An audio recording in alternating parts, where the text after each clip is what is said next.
sorprende muchísimo que no hayan habido preguntas desagradables, que son siempre las mejores. Yo animo a ustedes a contradecirme. Aprendo yo y aprenden ustedes. Es lo mejor que pueden hacer, es impugnar lo que dice el docente. Una consulta. Por favor. Un poquito en el intento de aterrizar las ideas, hemos estado escuchando de usted sobre el señor Bacon, Sí. y yo lo resumo como pragmático, digamos, Sí. el posicionamiento de él. Sí. En nuestro contexto, ¿qué querría decir hablando de política? Y más concretamente todavía, pensando en qué partido, porque nos vamos a tener que posicionar cada cual a su momento, en el momento del voto. ¿Qué querría decir para nosotros posicionarnos pragmáticamente en el momento de nosotros sufragar, por ejemplo, considerando que, primero, el problema epistemológico de que no podemos saber la verdad? Es inmenso en la política. En las mujeres y en la política. Si ponemos a dos economistas eruditos de ambas facciones, digamos, van a presentar argumentos y números de la más alta calidad, ¿no? Todo bla bla. Entonces, no podemos ver toda la realidad y, en cierto modo, también, en segundo lugar, digamos, somos presas de nuestra subjetividad. Sí. Entonces, esos dos elementos, y con esos dos elementos, primero que en algún momento nos vamos a posicionar, y lo que me parece asombroso también es que nosotros como estudiantes de filosofía vamos a tener que, a la pregunta que nos hagan, nosotros tener que decir, bueno, yo pienso de esta manera. Y de ese modo vamos a influenciar y, entre comillas, manipular al otro también sobre nuestro posicionamiento. Entonces, en este contexto, ser pragmático y asumir una posición pragmática puede ser una respuesta, pero ¿cómo se hace eso? ¿Qué quiere decir exactamente en este contexto concreto? ¿Qué querría decir? Le agradezco mucho. Es una pregunta importante y al mismo tiempo altamente compleja. Y por ser muy compleja, su pregunta no admite una respuesta fácil. Voy a tratar de acercarme a su pregunta. En primer lugar, usted empezó diciendo qué diría Bacon si él viviera aquí en este momento.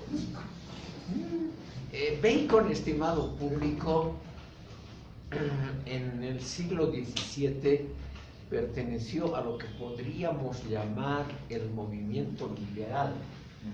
O sea, en la Gran Bretaña se formaron muy tempranamente dos partidos, el Partido Conservador o Tory y el Partido Liberal o Whig, que eran los dos partidos bien dominantes hasta la Segunda Guerra Mundial.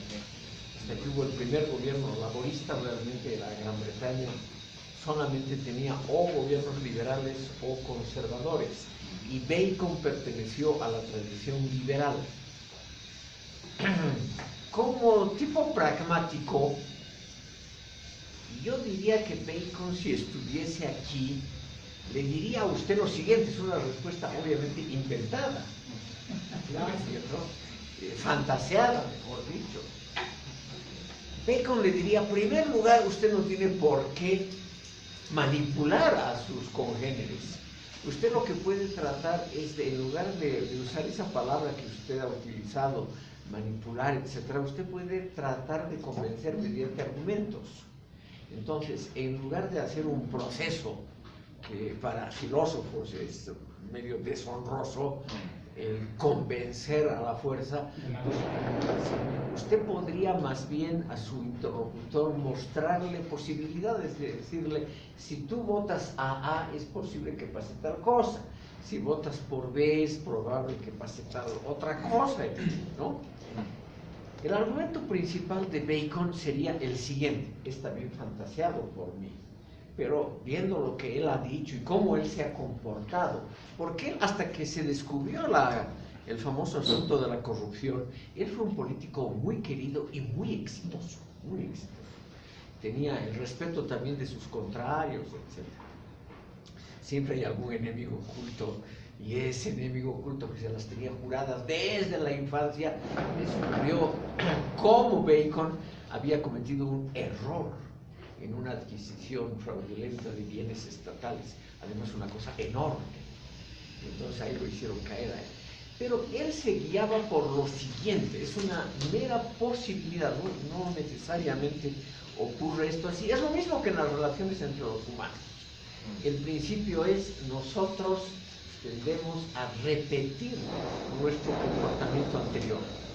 Entonces lo que usted podría decirle a su interlocutor es: el partido A ha hecho lo siguiente cuando ha estado en el gobierno.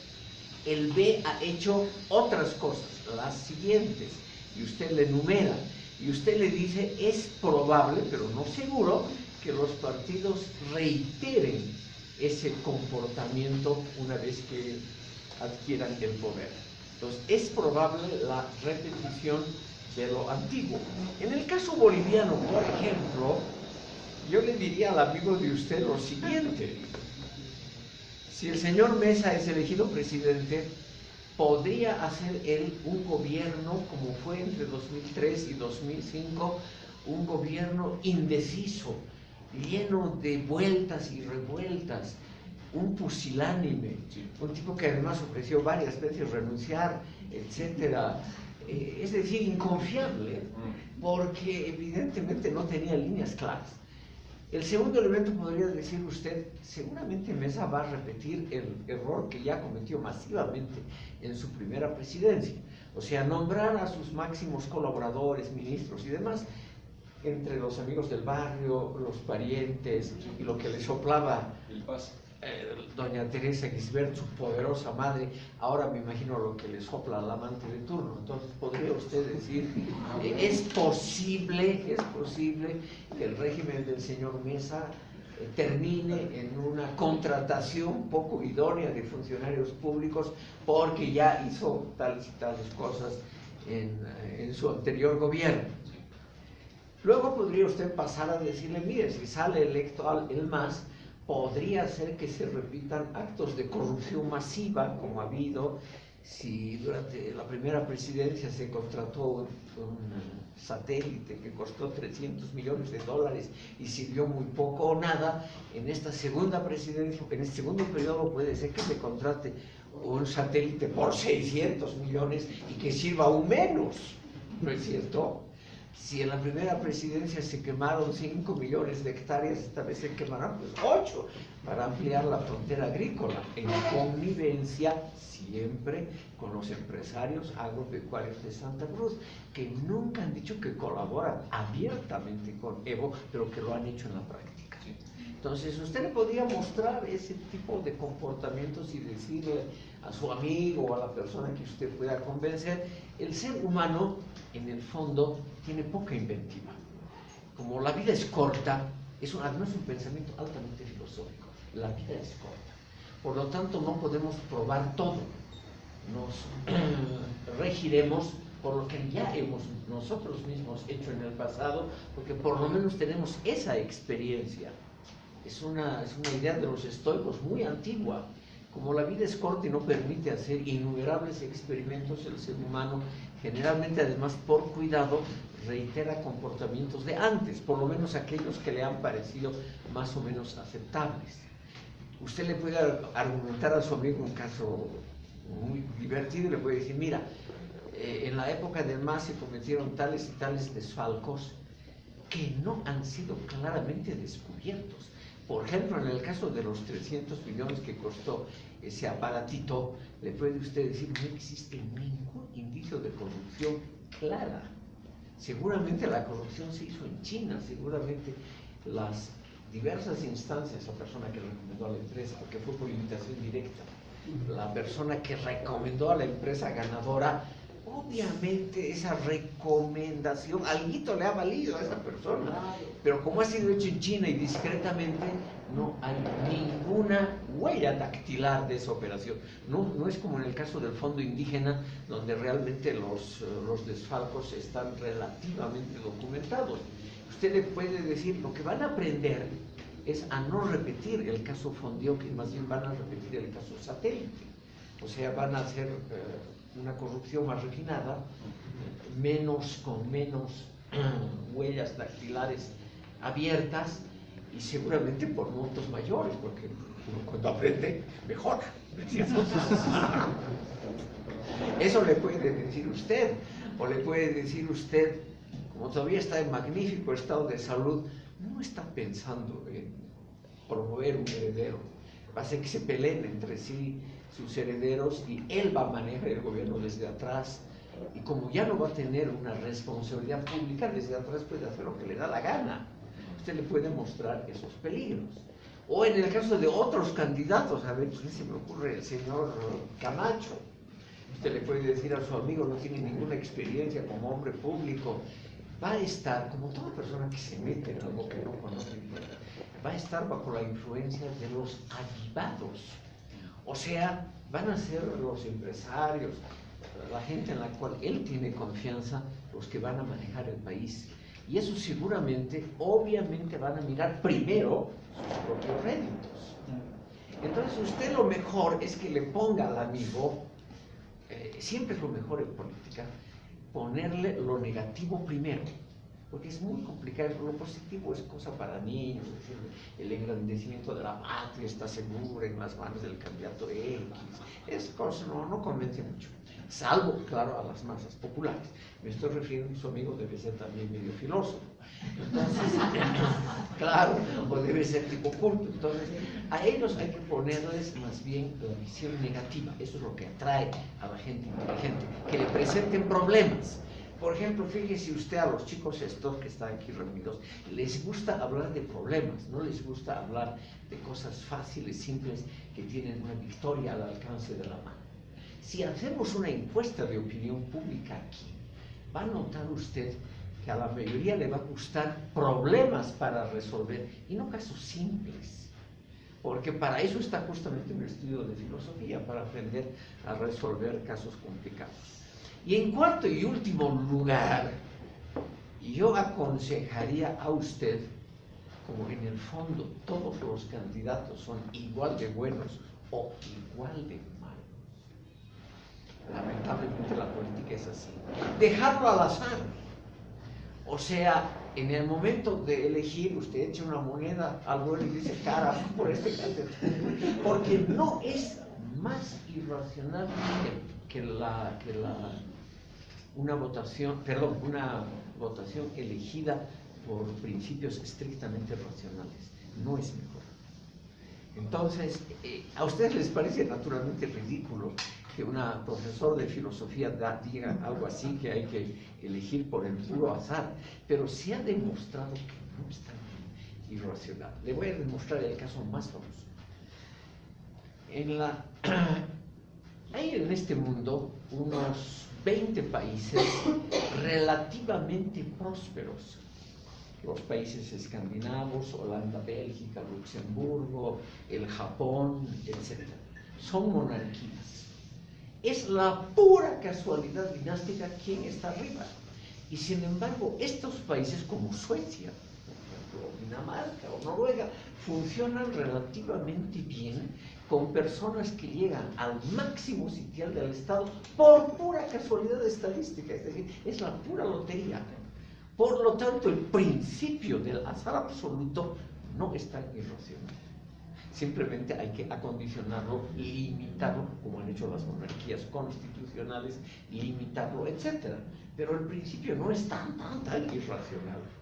Porque los seres humanos, los elegidos legalmente, Hitler, legalmente elegido, Alcibíades con el apoyo de la Asamblea Popular Ateniense, Perón en la Argentina y muchos otros casos, con apoyo popular, cometen las peores barbaridades, como Hitler, que lleva en pocos años, en 12 años, a su país a la ruina completa.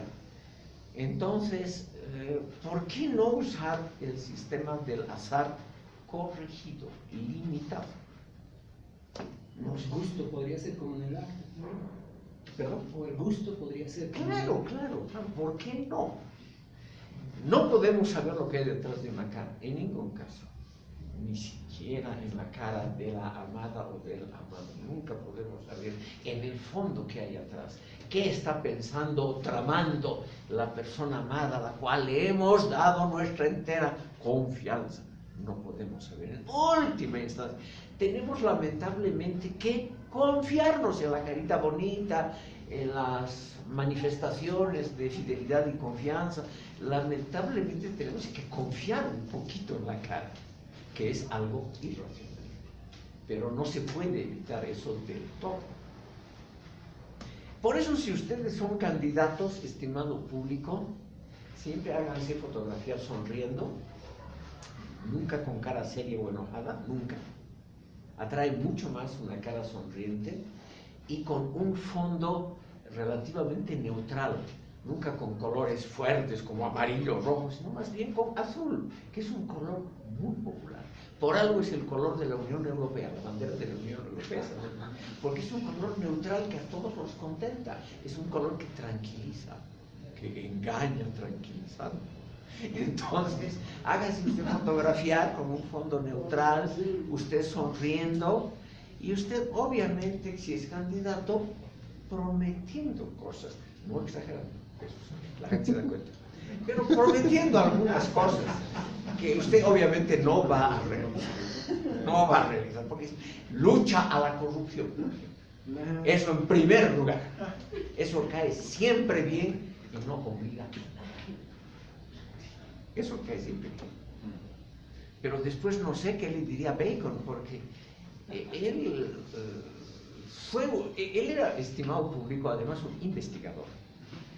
Bacon, por ejemplo, murió porque él inventó una cámara de refrigeración, es el primero que inventó algo como una heladera, y él mismo entró y permaneció ahí en la cámara y aparentemente se desmayó y se congeló dentro de la cámara que él mismo había inventado. Es un hombre que ha muerto por la ciencia, ¿ya? Él era un investigador, un tipo que le gustaba probar cosas nuevas, el autor del Nuevo Órgano, ¿no? De la gran obra que trata de refutar la lógica simplista de Aristóteles, un gran pensador. Pero la misma muerte del, por eso les menciono, con su propio invento, nos muestra que tenemos que ser muy cuidadosos con las cosas que nosotros mismos nos imaginamos. Nosotros creemos que lo que nos imaginamos, lo que creamos, lo que inventamos, que eso siempre está bien. Y ahí hay que tener mucho cuidado, porque uno mismo tiende a verse positivamente, siempre. Eso es muy bueno, porque si no uno andaría siempre deprimido. Uno tiende a verse mejor de lo que es. Y ahí, naturalmente, hay que tener un poquito de cuidado. Señora. Pero en el caso, digamos, del señor Mesa, Sí. Vemos que es una persona, bueno, eso sí no se puede refutar, una persona muy preparada. Perdón. No estoy hablando del aspecto cultural. No, del intelectual, claro. Eso dudo mucho. Eso. Yo le estoy muy agradecido. Él ha presentado mis libros cuando han sido publicados. Yo le estoy muy agradecido. Pero yo creo que él no es un creador de ideas. Yo creo que él es un colector de ideas de aquí, de allá. Sí. No creo que sea lo más original del mundo. El carácter también. Pero hay que votar por el mal menor. Sí, lamentablemente aparece también en experiencias anteriores, como por ejemplo Platón, algunos filósofos que han, digamos, llegado en algún momento al poder, que no se ha dado el caso de que pueda, digamos, llegar a ser un gobierno. Pésimo. No, La actividad de Platón es paradigmática, porque él fue el consejero del tirano de Siracusa con plenos poderes y no hizo nada, absolutamente. Fue un fracaso completo.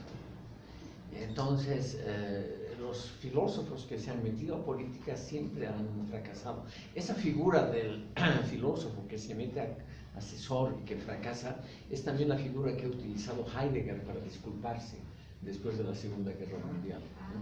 Si Platón se equivocó, ¿cómo no yo que estoy? Claro. ¿Perdón? No. En conversaciones, ¿no? Él nunca admitió que cometió un error. ¿No? En conversaciones sí. Sí, claro. Con Hannah Arendt, con su amada, que ella las ha publicado. Él ha dicho que ha sido un error disculpable como el de Platón, que es Siracusa, exactamente igual. que él se metió a algo que no conocía bien y que el resultado es simplemente el haberse metido donde no debía, nada más. ¿En qué texto está esa afirmación? Ella tiene un texto póstumo que se llama, que es un libro más bellamente escrito, que se llama ¿Qué es política? Ahí está, ¿Qué es política? De Hannah Arendt. Pero cuidadito, Hannah Arendt lo adoraba ese señor, hasta el último instante. Y ella es un caso muy interesante, estimado público, porque ella nunca lo criticó a él por eso. Él lo criticó por otras cosas, pero no por ese error o por esa terrible cuestión. Porque evidentemente Heidegger, sin querer, ha mandado a gente al más allá, sin querer, sabiendo a dónde iba.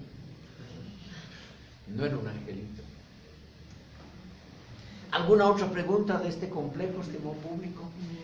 Veremos entonces muy brevemente lo que el protestantismo ha inventado en aparatos ideológicos y sobre todo en recetas ideológicas, en ideologías.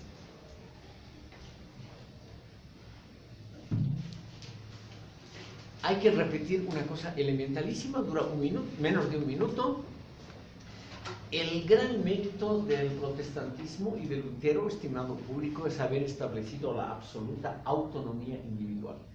O sea, nadie puede leer por uno, nadie puede interpretar por uno. Uno mismo tiene que leer, por ejemplo, las Sagradas Escrituras y hacerse una idea de los deberes morales, de cómo adorar a Dios, etcétera. Se tiene que hacer la propia idea cuando uno hace su propia lectura y su propia crítica de un texto. Esa idea de la libertad frente al texto es una idea que está muy claramente establecida por Lutero. Pero al mismo tiempo, y aquí viene el gran problema, es por cultura general, es bueno que ustedes conozcan esto. Lutero creyó que esa libertad absoluta individual se refería solo a cuestiones de la mente, no a cuestiones sociales. En el campo social y político, Lutero fue extremadamente conservador en el sentido de una total fidelidad a su señor temporal. Alemania en esa época estaba dividida en principados soberanos. Lutero era súbdito del duque de Sajonia, del elector de Sajonia. Y él siempre insistió en la absoluta obediencia en cuestiones políticas y sociales al soberano, al mismo tiempo que restringía esa libertad de interpretación a la esfera del pensamiento. Allí, total libertad. Pero en el campo de la praxis había que obedecer ciegamente al soberano. Desde un principio Lutero publicó varias cartas dirigidas a la joven comunidad protestante, donde él estableció por qué tiene que ser así. Y él se basa en San Pablo. Si ustedes leen esa brevísima epístola de San Pablo a los Romanos, ahí está todo. San Pablo dice que cada uno es totalmente dueño de su conciencia, pero esclavo de su Señor.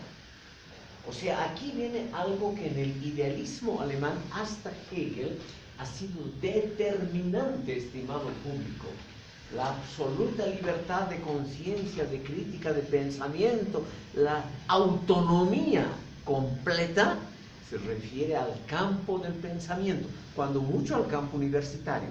Sale uno de la aula universitaria y uno tiene que obedecer a las autoridades del momento, que son legítimas simplemente porque son las autoridades del momento. Esa idea de Lutero y de San Pablo, ¿ya? O sea, la autoridad del momento, independientemente de quién ha puesto, cómo ha llegado al poder, es de Dios, porque está arriba, nada más. Lo dice San Pablo muy claramente. Y Lutero repite lo mismo, hay que obedecer al duque de Sajonia porque simplemente es la autoridad que está ahí. Pero esto ha significado en el campo del pensamiento un notable logro, porque hasta ese momento, estimado público, los profesores en las universidades medievales repetían lo que la Iglesia Católica había enseñado, con muy pocas diferencias y con muy pocas excepciones, que son realmente contadas con una sola mano. En cambio, a partir de Lutero, por lo menos en el campo universitario, se da una mayor libertad relativa que en el campo católico. Por eso aquí he puesto universidades, aquí en el acápite sobre protestantismo, porque se empiezan a fundar una serie de universidades. Muy rápidamente se fundan universidades en los territorios protestantes. Por ejemplo, estimado público, es una cosa que honra a un gobernante. En 1520, les quiero contar esta anécdota porque es divertida, para que vean ustedes que la política es lo más irracional y lo más inesperado que hay, y al mismo tiempo puede tener destellos notables. A partir de 1517, sobre todo en el norte de Alemania, se resquebraja la disciplina eclesiástica, se diluye el prestigio de la Iglesia Católica y es el campo abierto para la difusión de ideas protestantes. Había un país en lo que ahora es parte de Rusia, parte de Polonia, Estonia y Letonia, que se llamaba la Orden Teutónica. Esta era una orden de caballeros católicos, monjes combatientes, no es nada raro. La Orden de Malta, los caballeros templarios eran iguales, monjes que combaten con la Biblia en una mano y la espada en la otra. No es algo raro en la historia occidental. Esta orden empieza a notar justamente la crisis y se preguntan los caballeros de la Orden Teutónica: ¿qué hacemos? Ha aparecido este Lutero, nos es muy simpático, vamos a permanecer fieles al Papa como hemos jurado para toda la vida o no, etcétera. Y el gran maestre de la orden, que era obviamente sacerdote, tiene una idea genial, estimado público. Disuelve la orden teutónica en su favor y él se proclama soberano de Prusia. ¿Ya? Disuelve la orden y él se crea un nuevo estado con él mismo, claro, para eso era el gran maestro de la orden, con él mismo como el soberano. Pero al mismo tiempo, el mismo día que él proclama el nuevo estado de Prusia, en 1525, él funda una universidad, la Universidad de Königsberg, donde Kant ha sido el pensador más conocido. Y da un enorme apoyo a la educación. Es el primer estado en el mundo, chicas, donde la educación es obligatoria para las mujeres. Él obliga a las chicas a ir a la escuela. Y créanme, estimadas señoras, que la resistencia a ir a la escuela fue muy fuerte entre las jóvenes mujeres en Prusia. Fue muy fuerte. Hubo que obligarlas a la literalmente, porque ellas querían estar en la casa, casarse pronto, lo usual de la época. No es que yo estoy denigrando a la mujer, sino que eran los valores rectores absolutos de esa época. Ninguna mujer se veía a sí misma como Simone de Beauvoir o algo así, se veía naturalmente como futuras amas de casa, cuando mucho, en el mejor de los casos. Entonces la idea de que tienen que pasar primaria obligatoria hasta los 12 años y que no puede haber una mujer que no sepa leer y escribir en el reino de Prusia, les parece una imposición imperial. Sí, es cosas raras. Les parece que es una imposición de arriba, en primer lugar. No ha sido democráticamente pactada con las mujeres, sino que el nuevo soberano decidió que la educación era obligatoria para hombres y mujeres. Y ahí ustedes ven las paradojas que tiene la política y el desarrollo humano.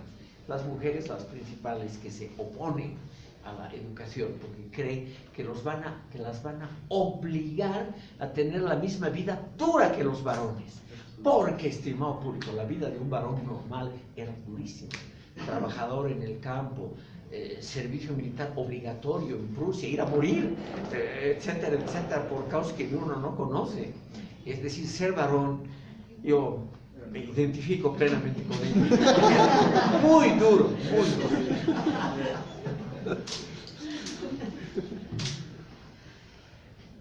¿Qué le parece a ustedes? No, pues es verdad. Si usted hubiera sido una mujer de No, yo 10 también años, protestaba.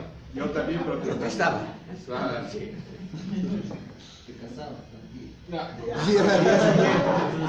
Es que no había muchas, es que no es como ahora. Nosotros cuando pensamos épocas anteriores y criticamos el comportamiento de nuestros antepasados, deberían haber hecho tal, deberían haber actuado de otra manera. Es muy fácil desde la posición del siglo XXI dar consejos a siglos anteriores. Pero en esa época, estimado público, para el 99% de las mujeres no había otra alternativa que un buen marido. Sí. Es decir, todo era buscar un tipo que sea más o menos razonable. La vida religiosa también creo que... Es que fue abolida.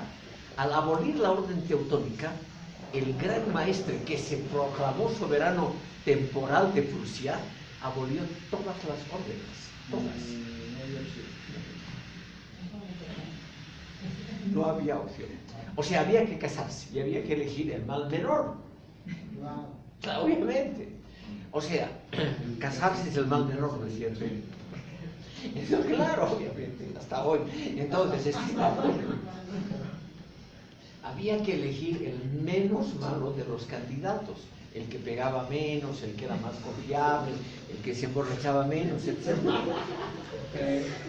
Así nomás la historia de la humanidad. Sí. Hay una prueba. ¿Podían elegir? No podían elegir tampoco, entonces. No, los padres decidían. Claro, Ese es el entonces.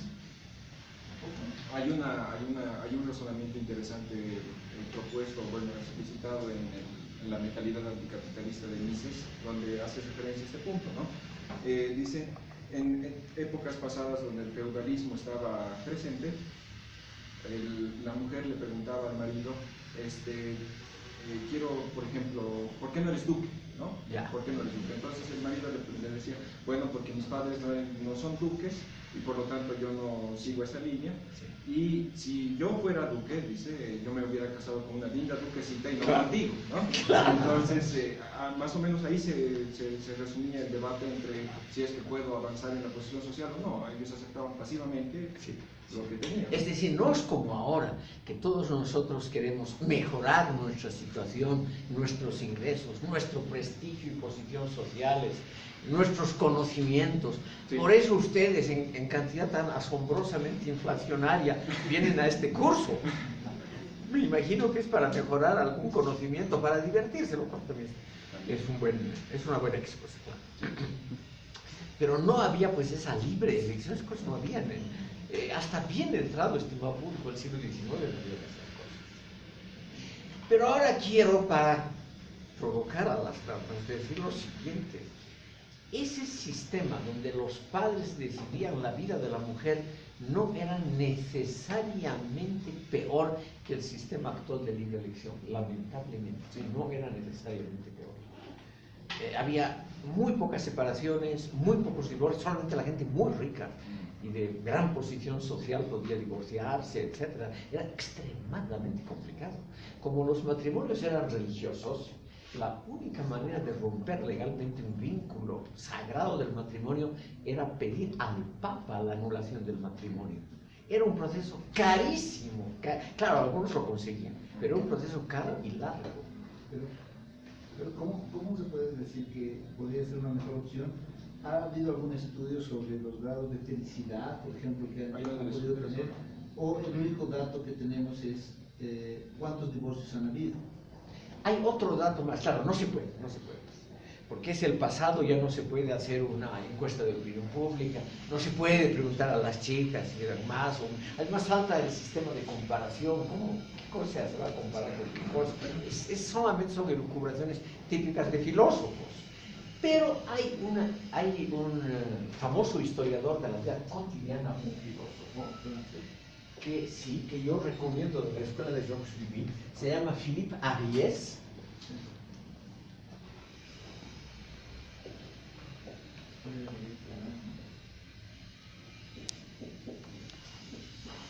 la vida cotidiana en la Edad Media.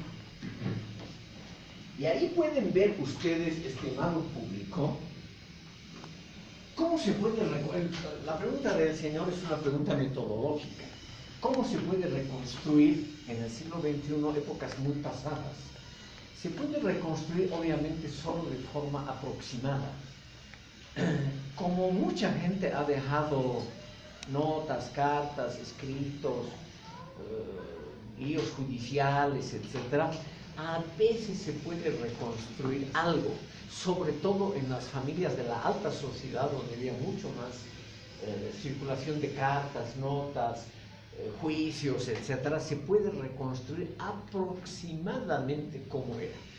La gente era más feliz probablemente que ahora, probablemente porque no tenía grandes ambiciones.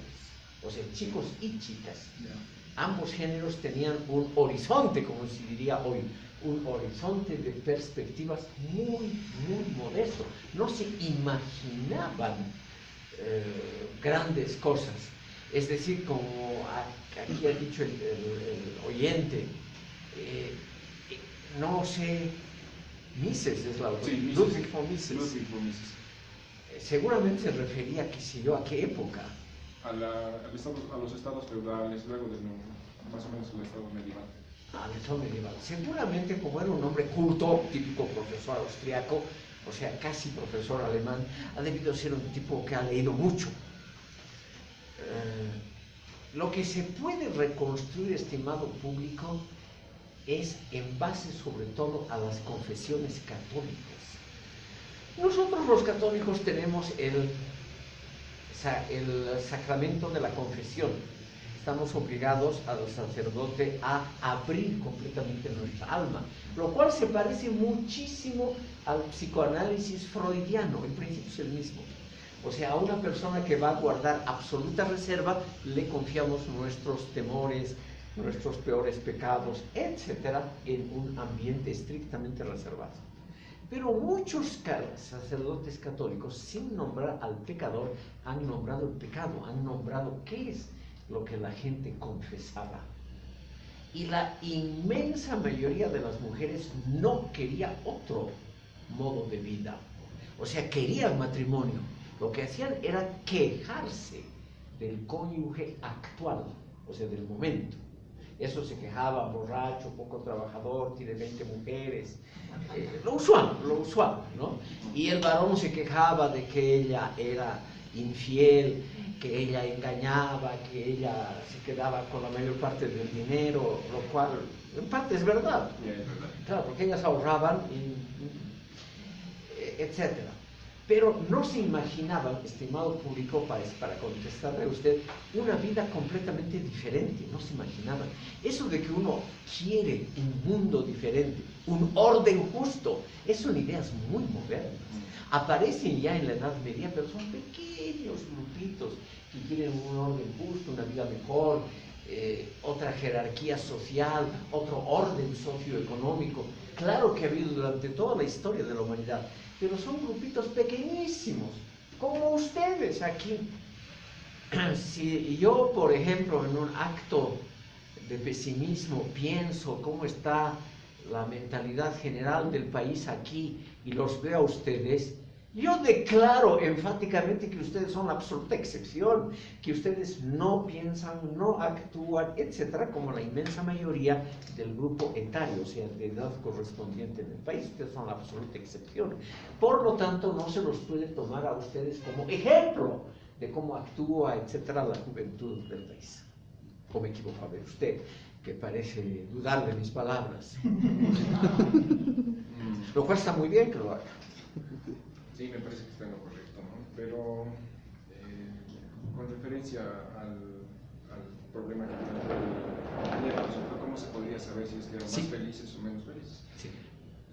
Afortunadamente o desafortunadamente, si eso se lo ve desde otra ideología, se siguen haciendo estas prácticas de matrimonios consensuados, donde los padres, especialmente en la India, en algunos países del Medio Oriente y en Europa del Este. Y es interesante, ¿no? Porque la mayoría de los que tienen esa perspectiva de que su vida no tiene más aspiraciones más allá del matrimonio, me parece que también restringiéndose a esa esfera, creo que son felices, ¿no? Claro, estimado público, los padres saben, pues, simplemente porque tienen algunos años más que los hijos, por esa experiencia vital, por ese pequeño hecho de que han vivido más, saben más o menos cómo son sus hijos, qué es lo que quieren, qué les conviene. Entonces los padres sabiamente eligen candidato o candidata. Yo creo que en términos estrictamente racionales no es una mala decisión, porque los padres saben un poquito cómo va la cosa, cómo es la tal familia, qué se puede esperar de la chica o del chico de la otra familia. Es decir, no son generalmente, no son elecciones totalmente arbitrarias. Pocos padres hacen una elección absolutamente arbitraria. Está pensada en el mejor destino de los hijos. Especialmente cuando son muy jóvenes, Sí, ¿no? sí. Créanme que en la India, por eso, yo he vivido en la India, les puedo decir que es un país extraordinariamente conservador en el campo moral y extraordinariamente revoltoso en el campo político. Claro, hay un pequeño incidente, hay 600 muertos, como nada. Pero en la vida cotidiana de la familia la gente es muy, muy conservadora. Y por todo lo que he podido leer, es algo que es una sabiduría ancestral que está sedimentada. O sea, la elección de los padres, pese a lo odioso que es hoy en día, es una elección racional porque considera más criterios que los hijos. Los hijos consideran generalmente solo dos criterios: simpatía y aspecto físico. Pero los padres sabiamente consideran patrimonio y otras cositas que a la larga, estimado público, facilitan cualquier dilema. Entonces, ese es también mi modestísimo consejo. A pesar de que el matrimonio es una institución que por suerte se ha venido abajo y no tiene ningún prestigio, alguno de ustedes se va a casar. Entonces yo aconsejo que lo hagan solo pensando en criterios pragmáticos de largo plazo. Patrimonio, carrera, posibilidades políticas, si la familia de él o de la otra tiene enganches, conexiones, palancas, etc. Eso que les puede parecer risible, en el fondo es un argumento serio para casarse, porque la atracción física inmediata es algo que se termina rapidísimo, rapidísimo. Sobre todo tener que convivir las 24 horas del día con la misma persona, eso hace que la atracción física baje rápidamente, rápidamente. Y en cambio el dinero queda. Entonces, está clarísimo, estimado público. Lo mismo en la política, que es para contestarle a este señor de adelante. Yo diría que la elección tiene que ser hecha bajo principios pragmáticos. Usted vote por el partido y aconseje votar por el partido donde usted ya tiene relaciones y enganches. Eso es todo. Sí. No elija por que le parece mejor, a largo plazo, qué hermoso programa, esas declaraciones programáticas tan nobles, nada de eso. Donde usted tiene buenas relaciones, ahí. Hay un hermoso proverbio latino que se lo puede aplicar a todo: ubi bene, ibi patria. Allí donde a uno le va bien, esa es la patria. Entonces se puede decir, donde están las conexiones y las probabilidades, ese es el mejor partido, esa es la mejor opción electoral. Entonces simplemente actuar de acuerdo a los amigos, amistades, etc. Terminaremos rapidísimamente esto, estimado público. Los protestantes, en los países protestantes, fomentan mucho más que los católicos esa institución llamada universidad. Es más, el gran promotor de la universidad moderna, Wilhelm von Humboldt, el hermano del gran investigador que vino a Sudamérica, él crea los principios de la universidad moderna. Y esos principios son solamente dos: la universalidad del saber y la investigación científica, y eso él lo hace derivar, estimado público, muy inteligentemente de lo que Lutero habría dicho alguna vez, porque Lutero fue catedrático universitario la mayor parte de su vida. O sea, ustedes ven ya la diferencia. En lugar de ser un predicador revoltoso, como muchos, también en Alemania. Lutero representaba al tipo del profesor universitario bien asentado, con derechos jubilatorios claros, nunca se peleó con sus superiores, etc. Y además aquel que cree que la profesión universitaria también tiene que servir para el Estado. O sea, no hay que estudiar filosofía por estudiar filosofía, sino que hay que estudiar filosofía para ser alto funcionario público. Es algo que les va a agradar a ustedes, la idea luterana,